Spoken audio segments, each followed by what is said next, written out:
Добрый день, я Сергей Aleksashenko, и сегодня я вам предлагаю посмотреть интервью Питера Зейхана, одного из наиболее известных аналитиков такого глобального геополитики. Он привлек мое внимание весной 2020 года, начался ковид, и он выпустил книжку, самое, что называется, «Удачное время», которая называется «Disunited Nations», «Разъединенные нации». К сожалению, эта книга не была переведена на русский язык. На русский язык перевели следующую книгу, которая, на мой взгляд, оказалась менее удачной. Но, тем не менее, в своей Disunited Nations, если у кого-то будет желание прочитать ее на английском языке, он рассматривает крупнейшие страны мира и анализирует их с точки зрения географии, демографии, экономики, интересов и так далее. В общем, одним словом, интересное чтение. Сегодня он говорит, в этом интервью, которое я вам предлагаю посмотреть, он говорит конечно, главным образом о Ближнем Востоке, но в то же время о войне в Украине, о интересах России, почему США должны поддержать Украину, ну и так далее. Как в разговоре любого геополитика, не нужно воспринимать его высказывания как истину в последней инстанции. Вы же понимаете, что в конце концов это личная точка зрения. Вы можете с ней соглашаться, вы можете с ней не соглашаться. Но послушать это будет очень интересно.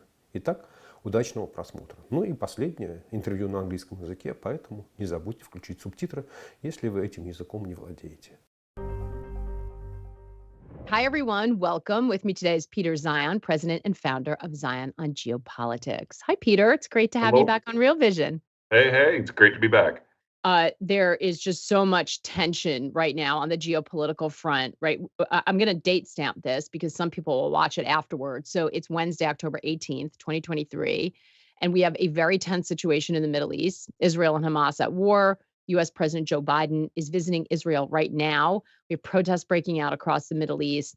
So let's start with that. And how are you thinking about the next chapters here as we're facing a potential Israeli invasion? What are the potential scenarios we need to be considering around this?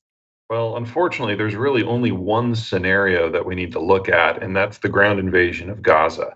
The Israeli intelligence system clearly screwed up and missed what has been the largest operation in this area in at least the last 30 years, arguably since the independence of Israel in the first place. And it was a topic that supposedly this was the only thing that the Israeli intelligence services were watching. So the degree that the Israeli government dropped the ball is extreme. This isn't like 9/11 where it was a Hail Mary from a different hemisphere. This is stuff that was happening directly under their nose where they're supposed to be watching every single day. And the only way that the Israelis now can deal with it is to roll into Gaza and go house to house. Because if they had good intel on where these people were, then the attacks would have never happened in the first place. So they've got to do it the old-fashioned way. And that means sifting through an area with a population of 2.3 million people in order to find the perpetrators and to rip up Hamas by the roots. There is no way that that is pretty. Yeah. And I think that's what the concern is. I mean, we're seeing it already, right? Terrible civilian casualties, humanitarian crisis at the borders. They try to do this. So one of the questions we've received a lot, I'm sure you're getting a lot, is what are the odds this spreads beyond Israel and Hamas and other countries become embroiled in it? Probably relatively low.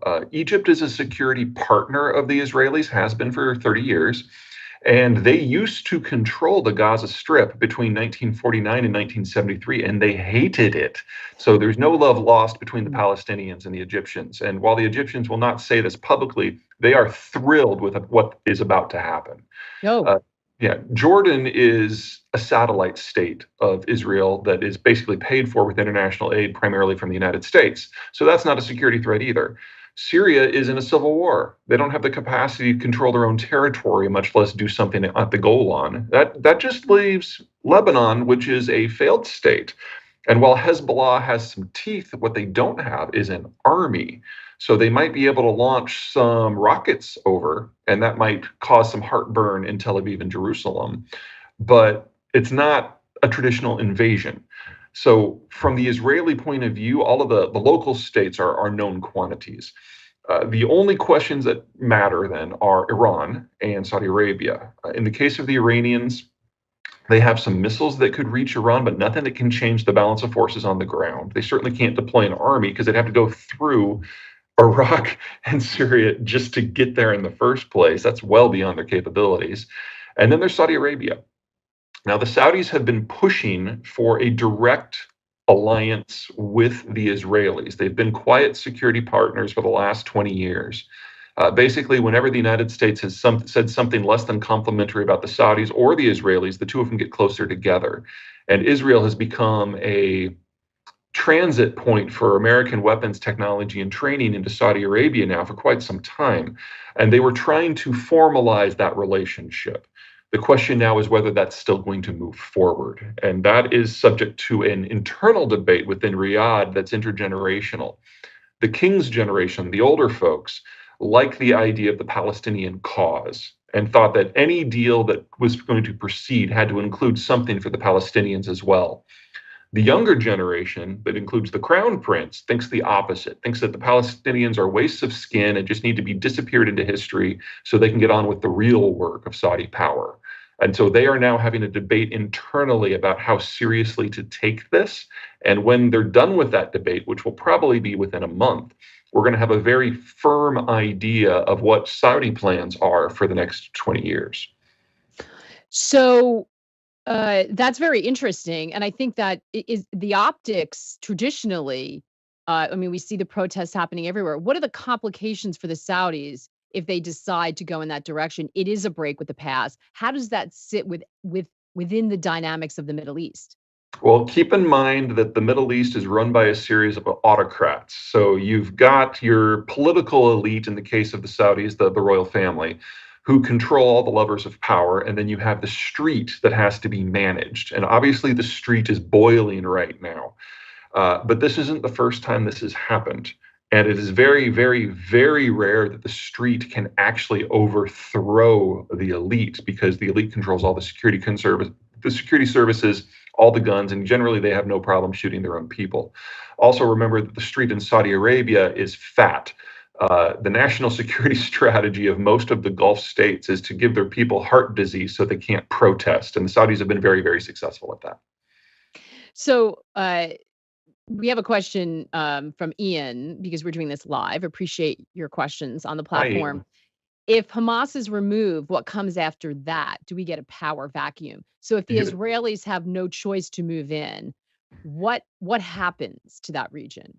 That'll be up to the Israelis. It's going to go one of two directions. Either the Israelis are going to directly occupy it in perpetuity, in which case they will be fighting a series of guerrilla wars against the local population forever, or they clear out Hamas and then go home, rebuild the wall, and Hamas Mark II takes control.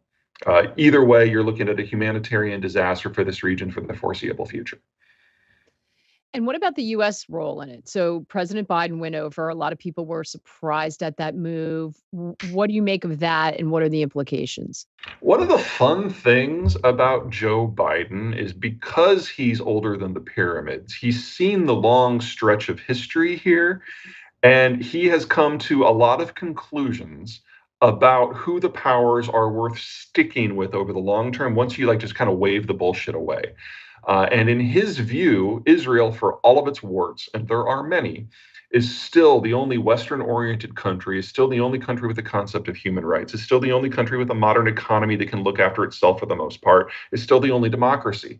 And while it is flawed by all of those measures, it is better than Egypt or Lebanon or Syria or Jordan. And so if you have to choose, you might as well choose publicly and boldly. And that's exactly what he's done. Will that generate complications down the line? Yeah, it's going to generate complications tomorrow.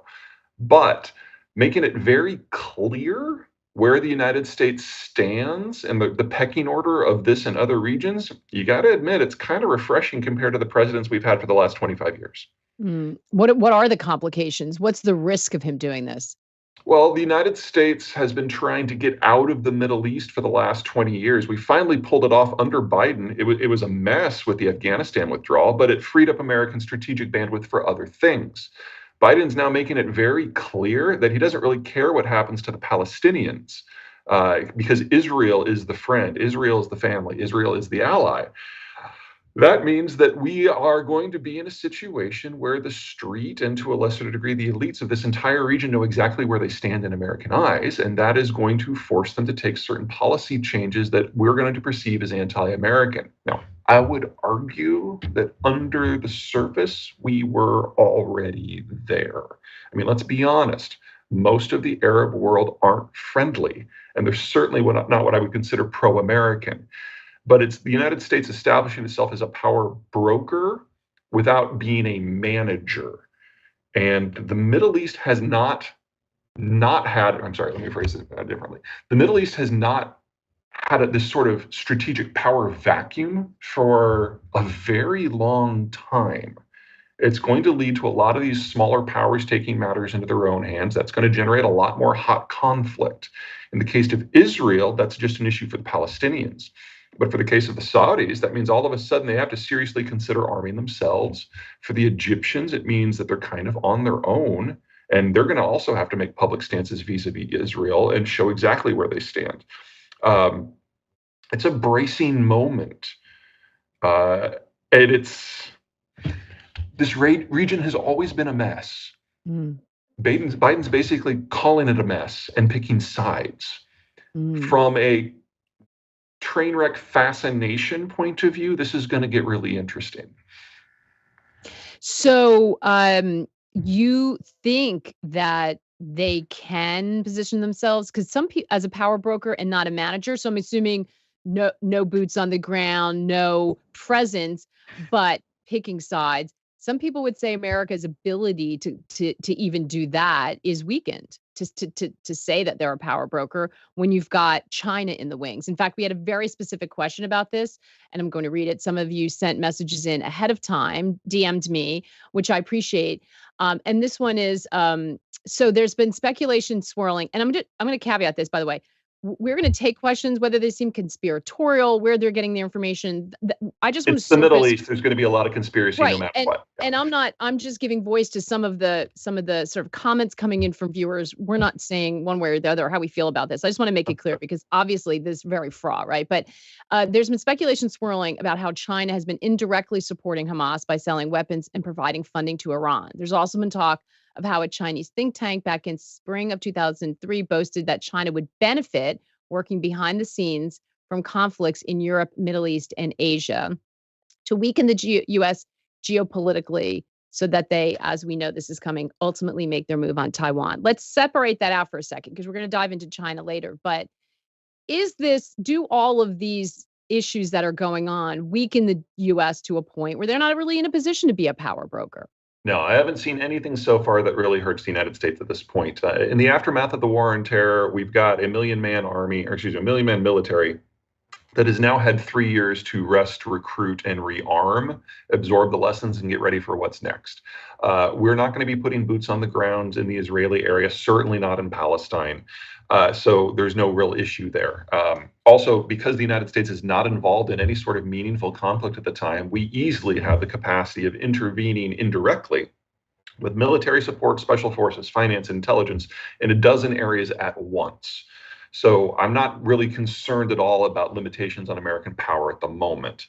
Now, the idea that China would benefit from crises elsewhere in the world is not one to reject out of hand.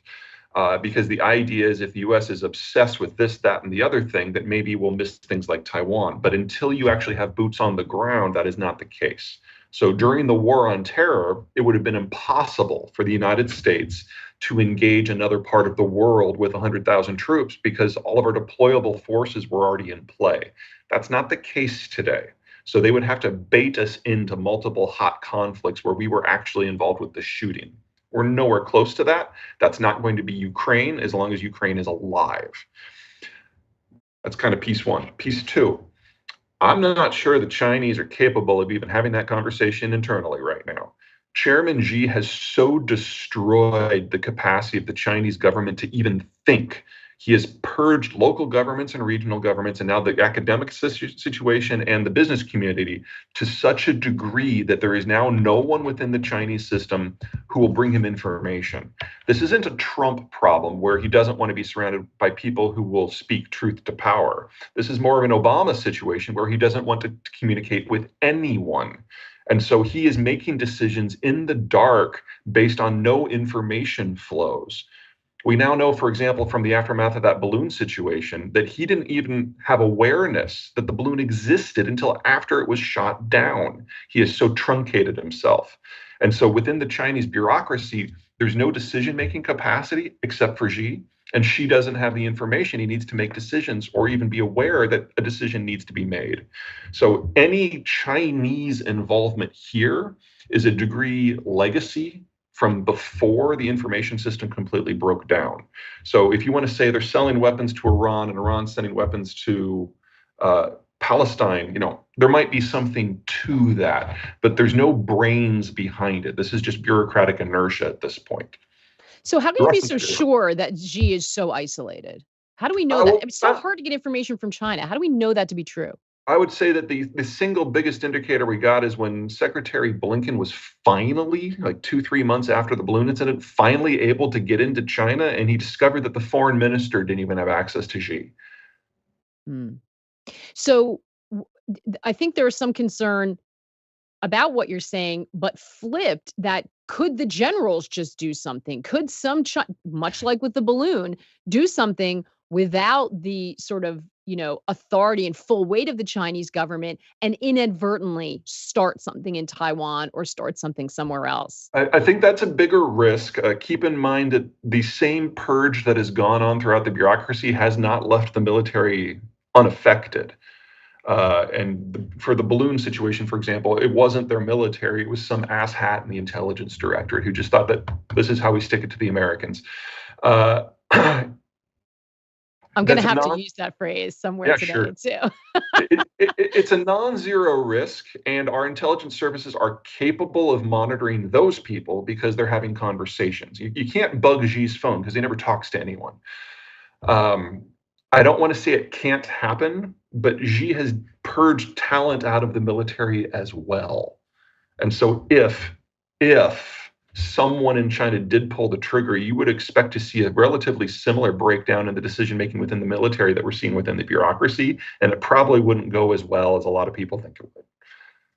So if we're going to go back to China, but Sure. Just to circle up on the conflict that's right in front of us right now. So the Joe Biden sort of being sort of outward about what everyone thinks is going on, kind of positioning the U.S. as a power broker in your line of thinking. But is there political will at home? So the military's rusted. We still have might. What about what's going on here? I mean, we have no functioning Congress right now as we speak. There's attempts to find a new House Speaker, but they're failing. But they'll find one. But we are obviously twisted up in our own political problems. We see the Republicans pushing back hard on continued aid to Ukraine. Forget about anything else. There seems to be so many divisions here. Is the U.S. on a path to become more isolationist? Biden might not be. The White House administration may not be. But what about Congress, and what about the American people? Is there support for us to be a power broker, a police officer, have that role on the global stage anymore, even if you think that we can sort of get other people to think that? What about internally? Keep in mind that aside from providing intelligence and equipment, the Biden administration has not moved us closer to being in any sort of meaningful conflict with anyone. This is probably what we're seeing is under Trump and under Biden, the building of the new template, where the U.S. regularly puts its finger on the scales, but doesn't actually put boots on the ground. So the risk is to be borne by foreign partners. The fighting is to be done by foreign partners. So we're not going to have troops in Ukraine. We're not going to have troops in Gaza, but we are perfectly willing to step in with military assistance and intelligence in order to help certain players that we want to do better. That is probably what we're going to be doing for the next 20 years, regardless of who wins the next presidency. As for decision-making within the United States, Congress is kind of a mess right now, and that's going to last for a while. We're going through our once every generation or two political reshufflings, when the factions that make up the parties move around. And at times like that, you get these little cliques, like the Jim Jordan clique or the Matt Gaetz clique, who rise to prominence because the party is no longer capable of policing its own. We're seeing the same thing on the Democratic side. It's just because they're in the minority, it's not as loud. That will last until such time as the factions settle into a new format. And I think that's still going to take at least another 3 or 4 years. I don't think it's going to happen before this presidential cycle is finished. If you look at this as objectively as you can, the very short version is that the Trump administration, by elevating the populists, pushed the business community and the national security community out of the Republican coalition. So they've effectively become swing voters. And with all this churn now, Congress is going to have a very difficult time doing anything until such time as the party structure settles into a format that is more appropriate for the environment that we're in. If I were a betting man, I would guess that this is the moment that a third party of disaffected Republicans forms and then sucks in a lot of moderate Democrats to become the balance of power within Congress. We're not there yet. A lot of these disaffected Republicans haven't quite come to the conclusion that they are no longer functionally party members, but I think we're going to get there in the next 2 years. I mean, there has been talk of a third party in the U.S. forever, and it never happens because of the way the primary voting is set up. It just, the money that's needed.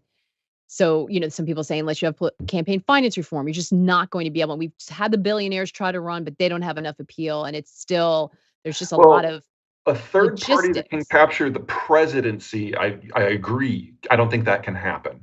But this is the 7th time we've gone through one of these transitions. And in the first 3, we definitely got a third party that formed, and then one of those 3 parties died.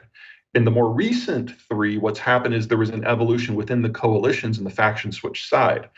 What we're going through right now is a lot more similar to the first 3, because right now the core, the decision makers, the old school Republicans have been ejected from their own institution. And these are people who have the money, who have the skill set, who know how to work together, and above all, have never not been part of a political coalition. So they're kind of having this allergic response to being out of power completely. That's going to trigger them to do something that from our point of view today might be a little unprecedented. But if you look back historically, we've done this 3 times before. Yeah, we don't look back historically often enough. It seems it's a recency bias, right? Yeah. So as we try to figure out the future now, because it's a sort of a moment where we will see changes in the Middle East, who stands to benefit from this? Is Saudi Arabia now the power to be reckoned with? And is there an energy implication to all of this? Well, that is certainly Mohammed bin Salman's plan. If the Saudis decide to ignore the Palestinians and just cut the deal with the Israelis, they're perfectly capable of managing their own street. And then you have this bilateral alliance within the region that takes the most technological power and merges it with the largest regional economy and the world's largest oil producer. That's a powerful partnership. And if the Saudis do manage to move on from the Palestinians, and the Emiratis already have, the Moroccans already have, the Egyptians already have, and that would probably trigger the Omanis and the Kuwaitis and all the others to join as well. So if this sticks, you're talking about the Israelis and the Arab world more or less strategically being on the same side. And at that point, it doesn't really matter what the Americans do. In fact, that would allow the Americans just to step back and allow the region to take care of Iran. From our point of view, that might be the least bad outcome. And what about energy? Well, the United States... Is there a threat? Because I think people thought, looking on the face of this and that initial headline, based on what used to happen when there's conflict in the Middle East, that oil was going to go through the roof. We haven't seen that happen yet, but how does energy play into this? Well, again, it's the Saudis. I mean, Palestine and to a lesser degree Israel, not an oil producer or an oil consumer or an oil transit point. So back in 1973 with the Yom Kippur War, that is where the Saudis, under the older generation, took a strong stance for the Palestinians and against the West when it came to energy policy. That created OPEC, that created all the pain that is still kind of lingering in the back of our lizard brain. But that hasn't been relevant for 30 years. So what we saw during the late 1990s and the very early 2000s is every time something would cook off in the Palestinian territories, oil prices would go up just out of emotion. But once we had the 9/11 assault and the Iraq War and the coup in Venezuela, or the coup attempt in Venezuela, the oil markets kind of wisened up and like, okay, there are a lot bigger things going on here that have a very real impact on this market than stone throwers in the West Bank. And so over the next 20 years, the Palestinians just vanished from the scene as a factor in energy. And what we're seeing today is an underlining that that is still the case. So if there is going to be an oil shock, it will not have anything to do with Palestine or Israel. It will be about the Saudi response to what's going on in Palestine and Israel. And at the moment, we're still waiting for that intergenerational argument to be shaken out. If the king wins, well, it was the king's generation that played a role in the formation of OPEC. And it will not be quiet if it goes that direction. Does the Netanyahu government survive this? No. Why not?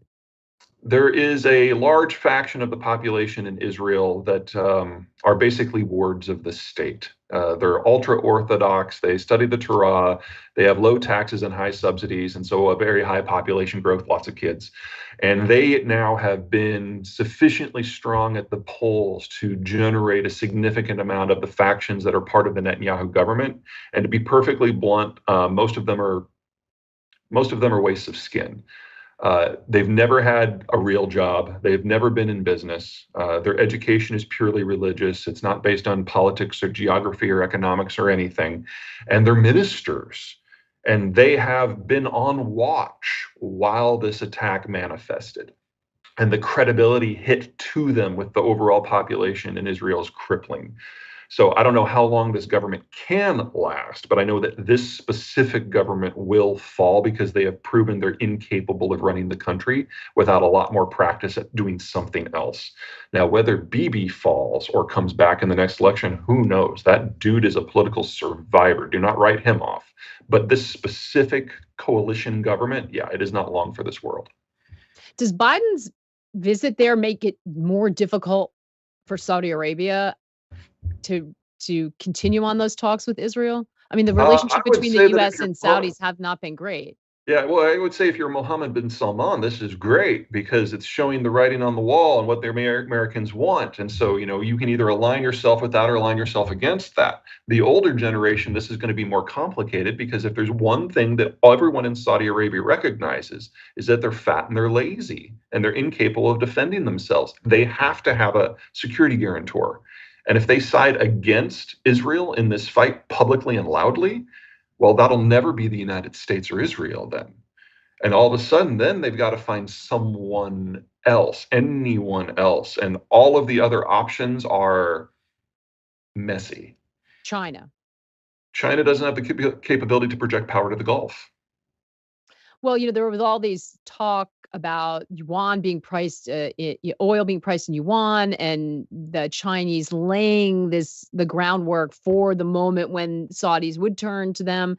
You don't think that any of that bears fruit?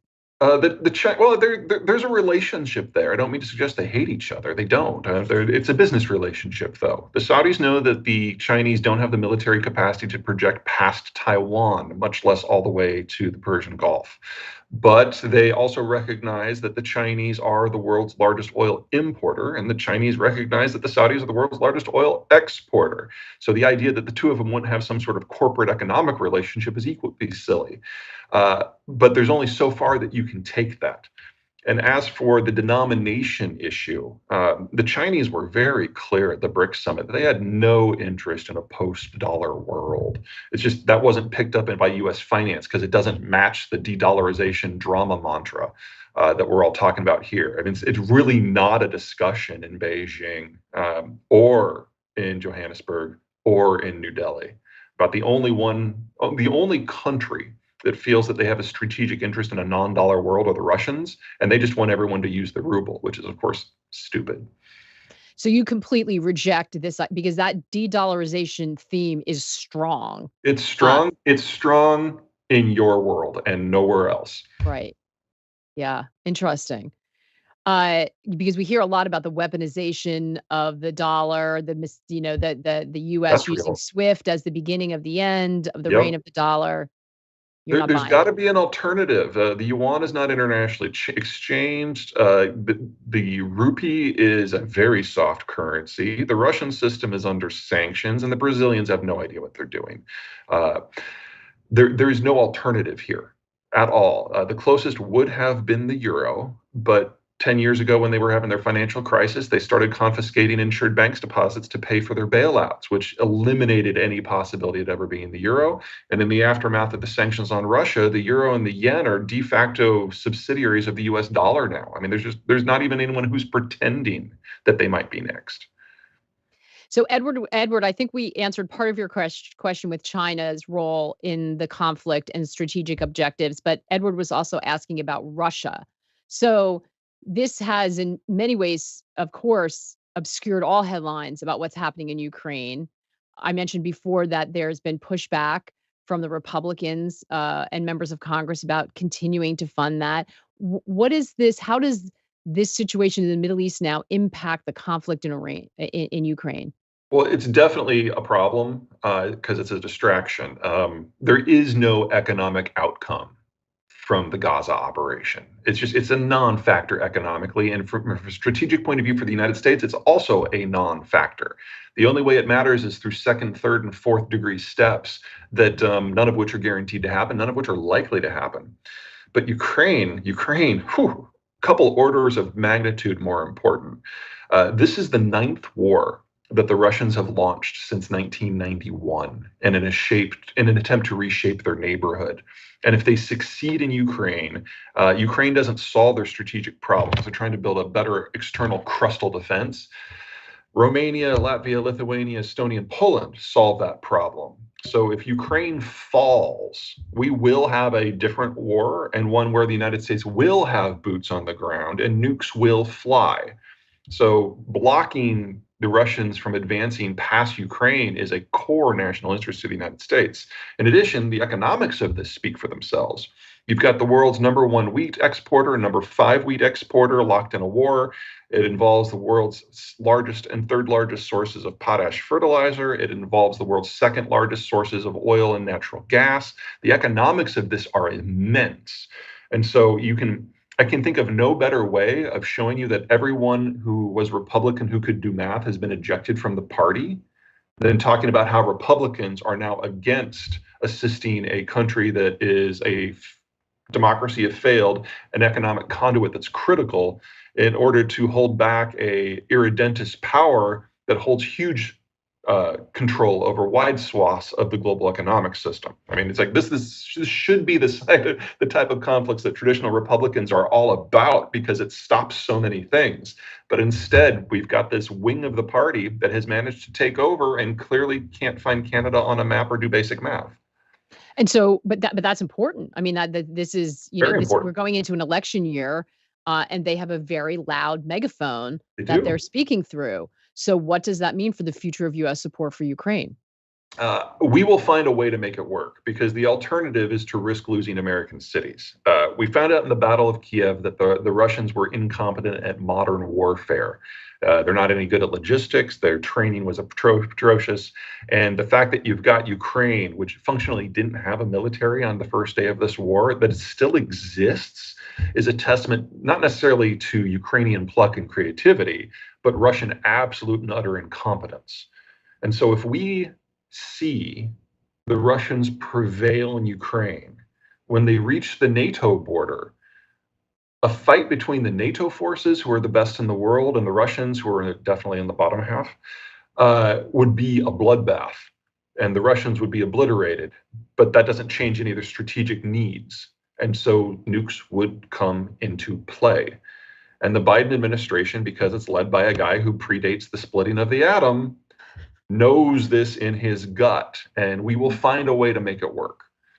That's a terrifying prospect, because what you're saying is that they will be backed up against the wall and they will use nuclear weapons against American cities. Is that what you're?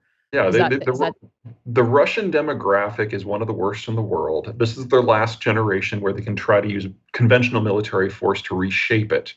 They know that this is their last shot. They know that this is their last decade as a coherent conventional military power, despite all their flaws. And so they're going to push until they get to a border system that they can hold with a degrading internal system. That goes all the way to Warsaw. So every time I talk to you, Peter, your turn of phrase is so funny, but what you're saying is so terrifying that I feel like I'm like simultaneously like want to cry and laugh at the same time. But Good. the The stakes, alternative is to just cry.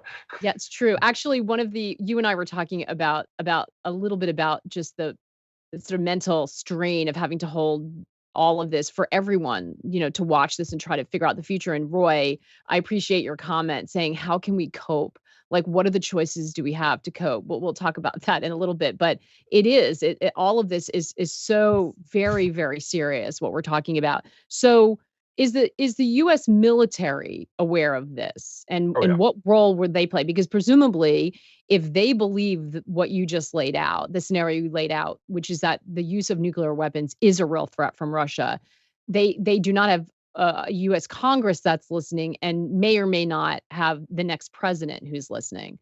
What's happening on the U.S. military front? Sure. Well, I'm not worried about the next election. I'm pretty confident that Trump is going to face a landslide defeat. We can go into the logic of that later if you want Oh, to. yes, we will. But Okay. But on the military question, there's a reason that the Biden administration has fast-tracked absolutely everything involving missile defense. By the books, by the numbers, we certainly don't have enough missile defense to protect against a broad spectrum Russian strike. However, keep this in mind, every weapon system, every economic system that the Russians have used in the last 2 years has failed pretty dramatically. To think that all of the nukes are the one thing that works to spec, I think takes a little bit of analytical creativity. I would argue that the concern that this administration is going to have to deal with is what happens if we get to that point and Putin hits the big candy red button and nothing happens. What do you do with someone who attempts to kill 500 million people but fails? I can't believe we're having this conversation. But I think it underlines the seriousness of, a sort of squabbling that's happening in DC, because these are the very, Yeah, even if you don't buy into your theory, these are the stakes of what we're dealing with on a global level. And we can't seem to, we can't even move forward with any legislation. Yeah, It's a little bit terrifying. Basically, what the Biden administration is dealing with is the four previous administrations abdicated pretty much all global involvement. And while I can argue that the United States, because of its insulation and its economic structure and its demographic patterns, is actually in a really good spot for not just today, but for the long term, that does mean that there are a lot of things that have gone down that we've lost the ability to influence easily. This is one of them. Our biggest failure of the Clinton administration specifically, was ignoring the Soviet collapse and not managing the fallout. And we are still paying for that. We are still trying to clean that up. Mm. So General Mark Milley, former chairman of Joint Chief of Staffs, has been making the rounds and was just, I think, on 60 Minutes and warned about the changes that technology is bringing to the battlefield, specifically drones. We've seen them in Ukraine. I believe they were used in the Hamas attack, but they certainly have risen, in everyone's mind now about how. And now add on AI to that. We know the Chinese have been investing massively, we think, in the use of AI military. The general certainly thinks that they have done that. How does this change the calculus of war? Because if we're talking about shooting nukes, that seems very old school. But what about the threat? How do you contain this kind of technological threat that maybe you don't need the kind of apparatus and money that you used to? Doesn't that sort of make it a far more dangerous landscape? It certainly makes it messier. So until very recently, the United States was the only player in the game when it came to drones. We had drones of every size, from things the size of a grasshopper to things the size of a 737.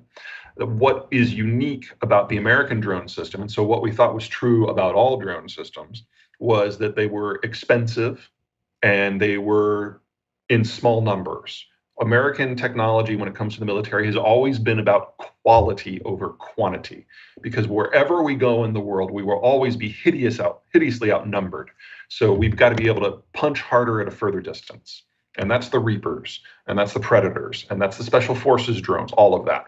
What we have seen in the last few years, however, is that there's a cheap approach, that there's nothing about the technology that says it has to be top notch. And if you make 50 really, really cheap ones, you can still do a lot of damage. Now, for the United States, I'd say that kind of the problems fall into two general categories. The number one is the new Joint Strike Fighter, which is supposed to be our only airborne weapons platform for the next 20 years. Its range is somewhat limited, and those little Iranian moped drones have greater range than the Joint Strike Fighter. So all of a sudden now, our weapons platform, to be perfectly blunt, is broadly useless. Because if they were to launch 1,000 of those things at a base where the JSF was based, one of them is going to get through, no matter how good your defenses are. So that limits the sort of military activity the United States can do, largely removes our ability to have air cover from ground installations. We'll have to do it only from naval platforms. The second problem we've got is anyone can do this. I mean, Hamas is many things, but an economic player, no. A technological player, no. And the fact that you can basically put these together in your garage and launch them by the dozens makes for a different sort of conflict. Now, that works both ways. And what the United States military is doing is something called the Replicator Initiative, where it will basically start using American resource scale to build Hamas-style drones. And the goal is to be able to independently attack 2,000 Chinese targets and destroy them within 24 hours using our naval platforms. So basically, things like destroyers and, God forbid, carriers just carry tens, if not hundreds of thousands of these things, and we just launch a locust swarm. So two can play by this game. But it does mean that the military tactics that we use are going to have to evolve. Instead of having a very small number of very high-end military vehicles, you just launch a cloud of very low-end stuff that is attritable and disposable. I don't think people have thought through how much that gives the advantage to a country like the United States. We will have to fight differently, and kind of the sunk costs that we've put into some of these technologies are suddenly going to become very questionable. But there is no country in the world that can adapt in the way the United States can. So let's say 2 years from now, we have a direct fight between the Americans and the Chinese. Sure, they can build a lot of drones, but they have to target something that they can't see and that can move. And AI is nowhere close to being able to target things over the horizon where they have to do a search pattern. Whereas the US Navy is going to know exactly where their targets are. They're on land with satellite recon, we can find them. And we just launched 10,000 drones at whatever it happens to be. So this is a really, really bad development for the Russias and the Chinas and the Irans of the world, getting the Americans to think about this differently. Because our ability to adapt to that environment, combined with our mobile firepower of the Navy, that's going to be crippling for all of them. Well, I think it's probably safe to say this is a bad development for humanity, but point taken on the military advantage. It's just part of the process. So we're talking about the military capability and the political will. What about financial? There are some who have openly suggested and worried that the U.S. is spread too thin financially. We're funding two wars. Well, funding might be a strong word, but giving aid into two wars now. Our strategic petroleum reserves have been brought down in order to fight inflation, maybe win elections. We have huge deficits. We have a lot of treasury issuance. Foreigners are not buying treasuries. Janet Yellen has just recently said the U.S. can afford financial support for both Israel and Ukraine. But do we have a financial problem or cost to this that's going to become difficult? There's a lot to unpack in that. Let's start with the things I am not worried about. Most of the stuff we sent to Ukraine is hand-me-downs that we haven't used in over 25 years. And honestly, the Russians are doing a favor because we're disposing of it into their teeth. Otherwise, we would have to dispose of it ourselves, which would cost money. So actually, the Russians are doing a financial solid by absorbing that ammo for us. Israel's a little bit different. Israel is a much more technologically acute force, and they're after things that are precision guided, and that they have to get from the United States. So the financial cost of supporting Ukraine is very, very low in real terms. The financial support of Israel is much, much, much higher. That said, this is a country of only 8 million people, and they're trying to carry out a military operation in a zone that's only twice the size of the District of Columbia. So the scale of the needs is relatively low in comparison to what the US military is capable of. For the broader question, there's a lot of low-hanging fruit in the United States when it comes to making budgetary savings. We have a healthcare system that is by far the most expensive in the world, twice that of your average first world country. And if we're able to just kind of go to a middle of the road system, we'd save 10% of GDP right off the top, which would pay for everything we're discussing here, in addition to entitlement reform. Would pay for it all, just that one thing. I would love to see meaningful healthcare reform in this country. Barring that, as long as the United States is the sole currency, and again, there's no pretender to the throne at the moment, we do have the option of monetizing. That is not my preference, but it seems to be the preference for the last 5 political administrations. And honestly, if Americans had a problem with that and wanted to have a different system, they would have voted for the other guy every single time. There's an opportunity cost here. If we had stuck with what Bill Clinton did with the balancing of the budget back in the 90s, not only would we not have a budget deficit today, but we would have paid for the retirement of the baby boomers. But we chose a different road. So there's a difference between the opportunity cost and a national cost. There's no alternative for anyone right now. And honestly, the more the US withdraws from the world economically, the more viable the US dollar becomes as the global currency. Because the first thing you want from a currency is for whoever controls it to not intervene in currency markets to benefit themselves. So I feel bad about this. I'm a fiscal conservative, but people who feel my way have been out of power now for a very long time. Yeah. And I've learned to live with it. You could say that again. But which brings us back to the potential third party. You said that you believe that Trump is going to lose in a landslide. Sure. That would seems contrary to a lot of the polls and certainly what his supporters believe. Why do you think it's going to go that way? Well, his supporters obviously believe in him. No shock there.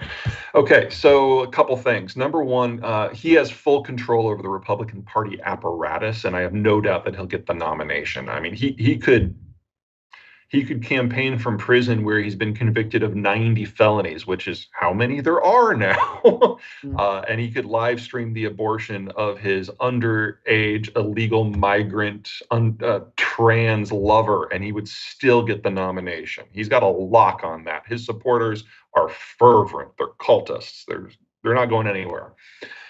But then he has to win the general. And if there is one thing that Donald Trump has made very clear, it's that he doesn't think that the decision should be made by the general population in the general election. He wants the competition to be purely at the primary level. And so if you're an American independent, you're like, hold my beer. Because independents in the last midterms did 3 things that hadn't happened in American history before. One, they showed up. Independents usually don't vote in the midterms at all.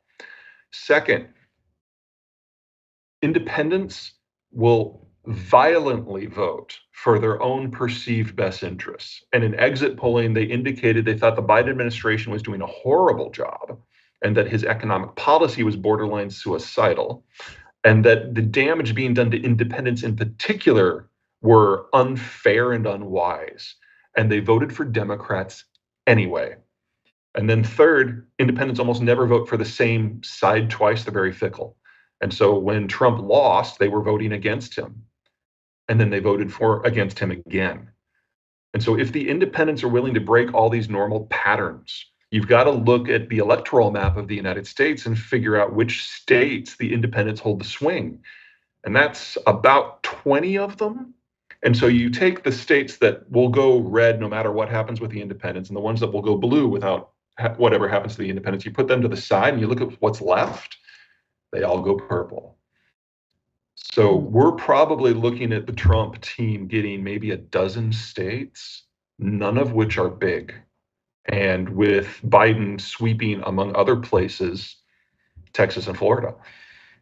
You think both of them make it to the election? I mean, not to be grim. Oh but yeah, they're- no. This all assumes that neither of them die. That's fair. If one of them keels over for whatever reason, then we're in a completely different environment. And a really unpredictable one that close to the election. Right. Yeah. Which, incidentally, is another great entry point for a potential third party. Right. Right. Someone who sweeps in and can get away with not having done the full. At that point, you might be able to talk about a presidential run from a third party. Mostly, I'm focused on Congress. Right. How are you thinking? You were in Mexico not long ago.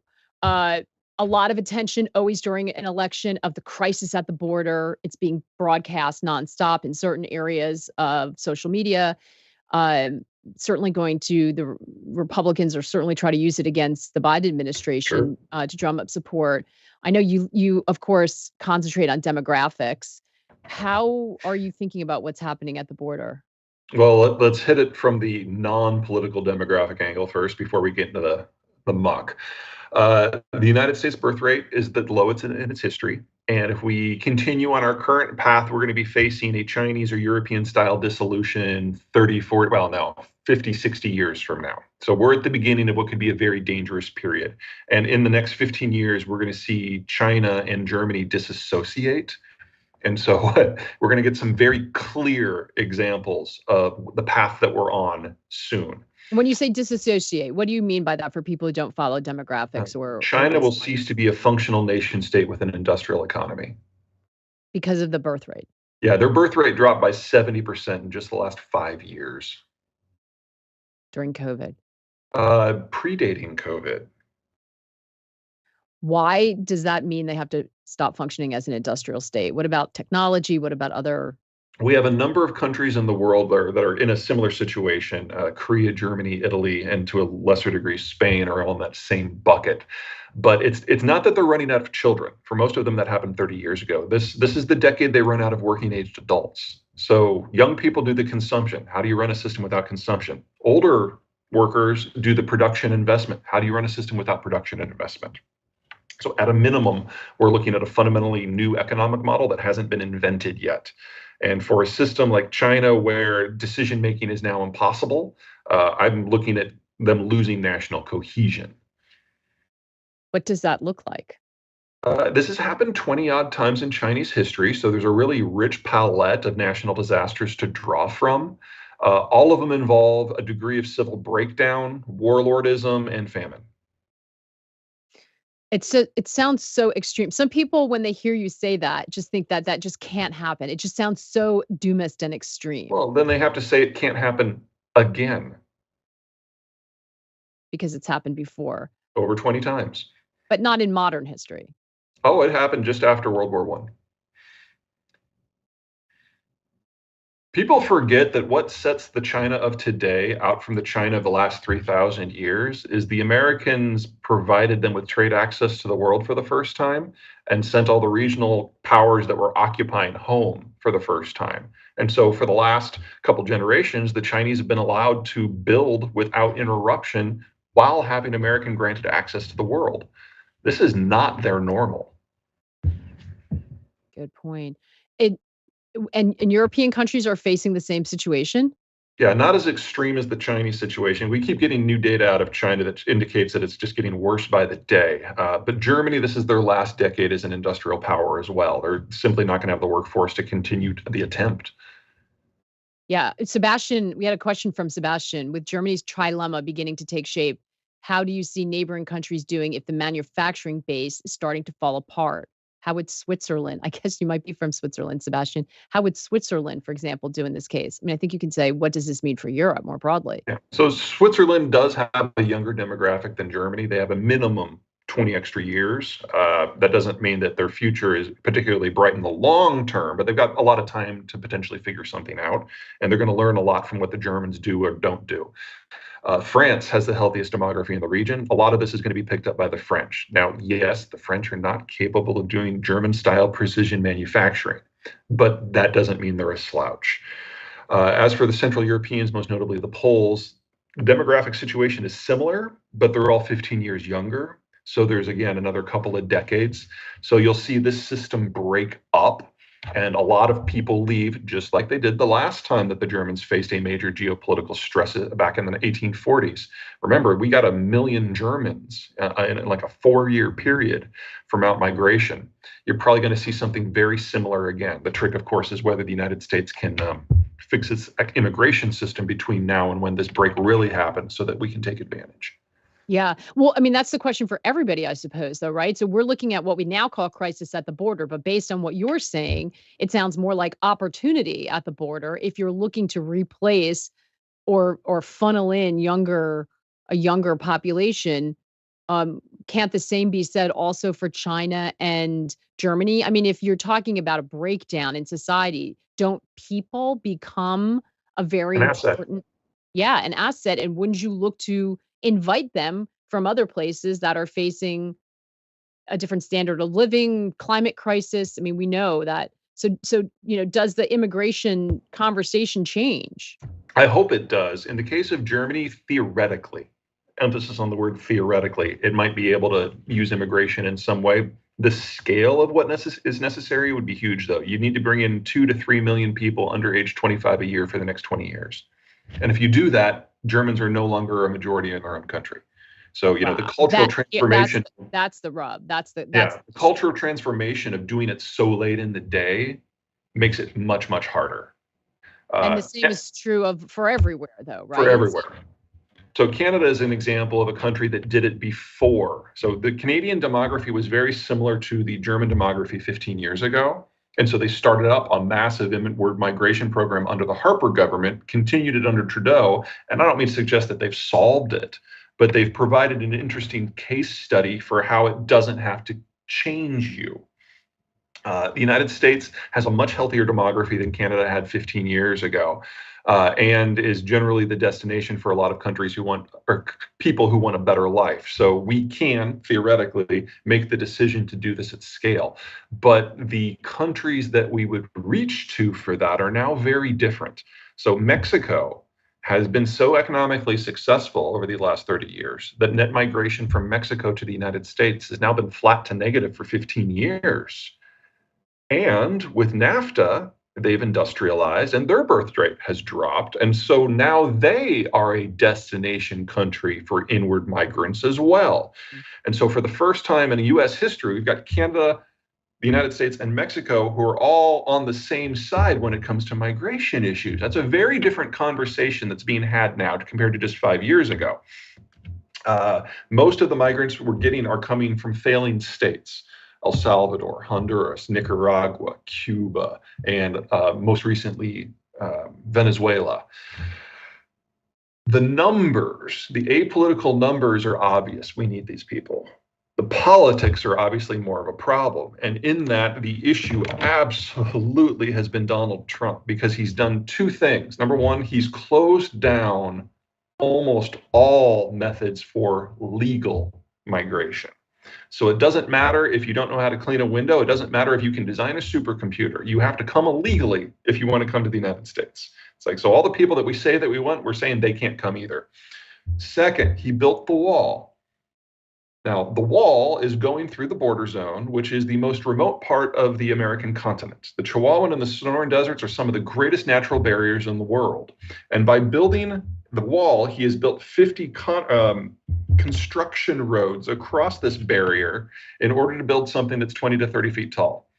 Well, I ask you this, if you can quadruple your income by using a ladder once, wouldn't you? Especially now that on the other side of that ladder is a road. Are roads. Yeah. So Donald Trump functionally has been the most pro-illegal migrant president we've ever had. Now, the Biden administration is, if anything, as hostile to migration because he's attempting to bring the unions into his political coalition. Part of this whole, our politics are a mess, is that some of the factions have broken away already, and the unions are one of them. And they, as a rule, are the first or the second most anti-migration group in the country. So no one in Washington wants to talk about meaningful immigration reform until we know where the unions are going to land. That's not going to be this year or next year. It's interesting because when you're talking about it, we know that there's a fight for talent in corporate America for valuable talent. It sounds like human capital. I mean, there are acquisitions made for that. It Yes. sounds like you're describing a very similar situation setting up, but there's no country that politically is there yet to have a discussion about it. Yeah, Or about framing it that way. And for most, it's too late. I mean, China's just too big. They could absorb all of the world's willing migrants, assuming the migrants wanted to go there, and it wouldn't be enough to move the needle. Canada is a very special case. Their percentage of foreign-born is triple that of the countries in second place, and it's a tie between us and Australia and New Zealand and Argentina, where we're all at right around 3%, whereas the Canadians are at about 10%. When you're traveling around talking to people, so many people just are just fundamentally closed off to the idea that China might be as weak as you say. I mean, we have certainly hear voices that are convinced that they're an existential threat to the U.S. Where is the divide? Why are you so sure that China is so weakened and others are so sure they're going to invade Taiwan and be a threat to the U.S.? Well, there's always the linear forecast fallacy. The idea is that the last 20 years had this percentage of growth, so the next 20 years will be that percentage of growth. I mean, by that logic, we're all going to be Nigerian by the year 2150. That's number one. Number two, there's a lack of understanding of the degree to which China is a technological power. And even for semiconductors, and forget the high-end stuff, which the Chinese can't even pretend to make. Like the low-end stuff between like 70 and 90 nanometer, things are just like barely a step over the Internet of Things. Yes, the Chinese make a lot of those, but with imported equipment and imported software and imported labor, the skill sets of the Chinese just have not improved much. Labor costs have gone up by a factor of 14 in the last 22 years, but worker productivity has barely doubled. So China is no longer the low-cost producer, and they were never able to become the high-tech producer. They do low-end, they do assembly. That is not nothing. That is an essential piece of the process, but it's not a dominance part of the process, and that is the easiest part to move. And so what we've been seeing in just the last couple of months is foreign direct investment is now negative because people are realizing that you don't put your people at risk. You don't put your capital at risk in a system that now criminalizes due diligence. The story is in the process of turning. China has size, and that matters, but that's not the only factor. Now that we're losing those network effects, I think that the pace that we move out of China is going to be 3 and 4 times the pace that we moved into China. And to be perfectly blunt, it needs to be, because if we can't build out the industrial plant in North America before the Chinese system breaks, then we have to do it without Chinese gear. And that's going to make everything a lot more difficult and expensive. So you believe the narrative of deglobalization and reshoring is going to happen, but because of economic necessity in some way, not because of a political disagreement with China. The politics are not just a sideshow. That is very real. The national security side of this is relevant. But we've never, ever in human history seen a country face this sort of demographic collapse. Even if we decided to actively assist the Chinese in everything they do, this is still their last 10-year period. So we talked about Putin being, what happens if his back is up against the wall? What about Xi? Well, that's the problem. We don't know. There's this great story that I was told once that basically, you remember back in January, just before the Ukraine war started, when the United States was releasing this intelligence that not a lot of people believed about what the Russians had planned up to and including the day that the war was going to start. Well, it turns out that we had found a way to weasel our intelligence system into their secure rooms where there were basically giant safes where there was no eavesdropping possible. There were no electronics, but we managed it anyway because Putin has an inner circle. Some of them are even competent. There's people he discusses things with. So there are phones you can tap, and there are faxes you can read and emails you can hack. And it turned out their information security was not as good as we thought it was. And so we just shared it with everybody. There's nothing like that in China.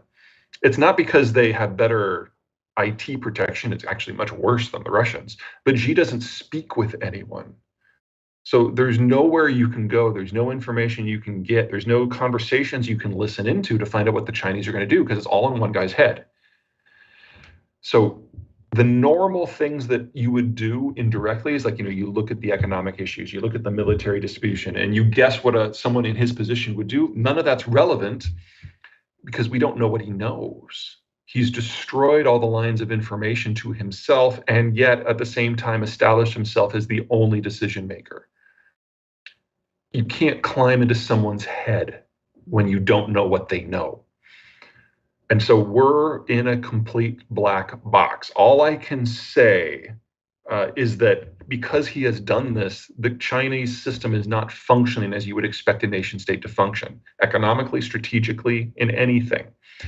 And so we have been seeing ever more interesting policy failures across the system, whether it's in housing or in finance or in supply chains or in diplomacy. The whole thing is showing the early stages of system failure. And so that 10-year horizon I keep talking about, that's actually the best case scenario. That assumes you've got a government that's doing mitigation all the way down. And we don't have that right now.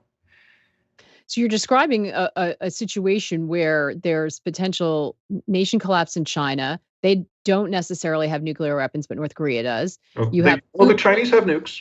Okay, the Chinese. Yeah. You have Putin, who is hell-bent, and there is a risk of nuclear. I mean, it sounds like there's a terrible potential for some sort of nuclear conflict. You understand why the Biden administration is fast-tracking missile defense now? There's not a lot that we can do here. We can't stop in Ukraine because we just face a bigger war a few months later. North Korea is a bit of a black box itself. And so we were always going to need some sort of missile defense there. And the Chinese system has become a question mark. And, barring preemptively carpet nuking these places, which I am not recommending, your only option is to make sure that if something does get flung, you're in a position to intercept it. Missile defense. Do we see other nations run toward nuclear armaments now that if they also come to these same conclusions? Is this That's a policy question. Nuclear arms race? That's one of the risks that the Biden administration is making by going to Israel. If it becomes obvious that the United States is going to pick favorites but not put boots on the ground and is not interested in a broader regional strategic picture, we just pick friends and go from it, then anyone who is not one of those friends, whether they're friends or foes, good or bad countries, nukes are really the only option that they can really have. So I'm not so much worried about nukes in Iran. To be perfectly blunt, this technology is nearly a century old, and if Iran was capable of doing it, they would have done it already. I'm worried about Poland. I'm worried about Sweden. I'm worried about South Korea and Taiwan and Japan. I'm worried about Saudi Arabia. Countries that have the technical or financial means to either build one themselves or go out and buy one. And if they think the United States really isn't concerned with their security, and for the most part, we are not, then they're going to have to do something themselves. And that's a very different world. And that's where we'll be within 10 years. So what changes that scenario? Because that's a very dark road we just described. It would take a really big if. So the world that we are just now leaving, the globalized system, we created that at the end of World War II in order to combat the Cold War. We basically created this system that provided so many huge economic benefits that everyone wanted to join. We would have to do something on that scale again. And I don't think we can do that without a significant change in the way Americans view everything. Coming out of World War II, we understood the cost of global instability in our bones. And so there was a tolerance for international involvement. We didn't have that after World War I. We had to lose 500,000 soldiers to be sufficiently shocked into involving ourselves. And so we're at this moment of political transition in the United States. Maybe the next transition is going to be more internationally minded, but it's hard to see the logic for it. The North American economy is doing very well. And in the transition we're going to see over the next 10 years, it's probably going to double the size of the industrial plant. I mean, that's a huge growth story. but it doesn't involve the Eastern Hemisphere. So it's difficult for me to see people on the left or the right embracing the sort of commitment that would be necessary to hold history at bay everywhere else. And then, of course, if we do decide we want to do that, the question is whether we can. This isn't 1970. We're not the only country with a navy anymore. Right, which begs the question, if the U.S. turns inward, is there anyone else that can fill that role? As we had Andrew asking about, peacemakers, any country in a position to be able to step into that and somehow glue things back together and or at least stop an acceleration toward some kind of nuclear conflict. Yeah, there's only 2 countries in the world that have the capacity of doing that today on a regional basis. So France could do it in far Western Europe. Turkey could do it in Southeastern Europe and the upper parts of the Middle East. And they could have spheres of influence that have their own rules and their own security system that could work for them. But that's it. The Japanese found a way to get along with the Trump administration and the Biden administration. Japanese are the only people who figured out how to work with both sides of the American political aisle. So what could have been an independent sphere is now part of ours. And obviously, we're going to look out for the Western Hemisphere ourselves. And that's it. Keep in mind that our military, in terms of the firepower it can throw, is several times more powerful than the combined navies of everyone else. And the second most powerful navy in the world is Japan, and now they're on board. And the third most powerful is Britain, and if they can ever figure out Brexit, they'll probably be on board too. No one else can try. We have a very global audience, and sometimes people wonder if you're overly optimistic about the potential of the U.S. What do you say when people say that to you? Oh, I'm perfectly willing of dumping on the United States when we do something stupid, and we do things that are stupid a lot.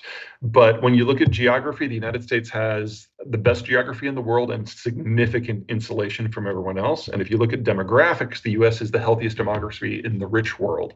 And even if we keep aging at our current point, we're not going to reach a Chinese or a German style problem before 2060, probably 2070. So just playing the numbers and playing the map, this is the place to be. We're not perfect. Dear God, we're not perfect. And I think Churchill said it best, is you can always count on the Americans to do the right thing after they've exhausted all other options.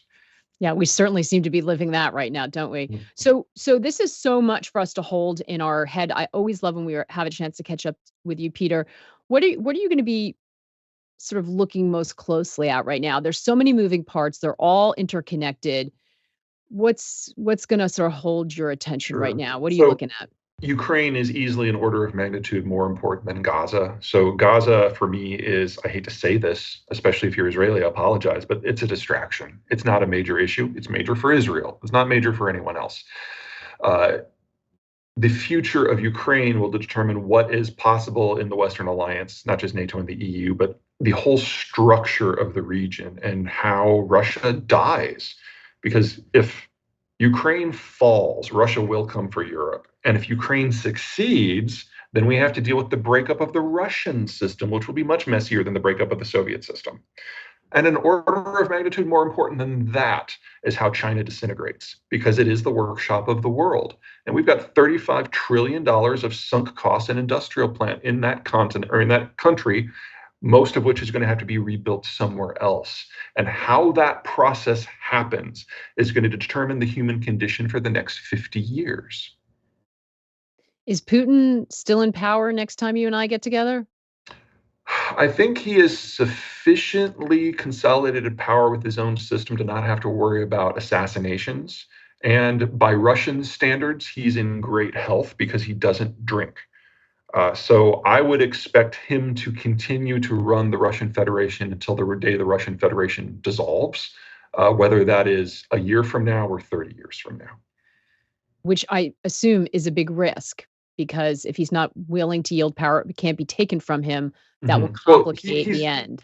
He spent a lot of his last 22 years as president basically dismantling the methods by how someone might rise up through the system. So he's got his inner circle, he's got his outer circle. The two of them combined are under 130 people. And that is everyone within the Russian system who is a decision maker. There's no one coming up from below. He hasn't been as thorough of purging the system as, say, Xi has, because Xi is one. There's no one else.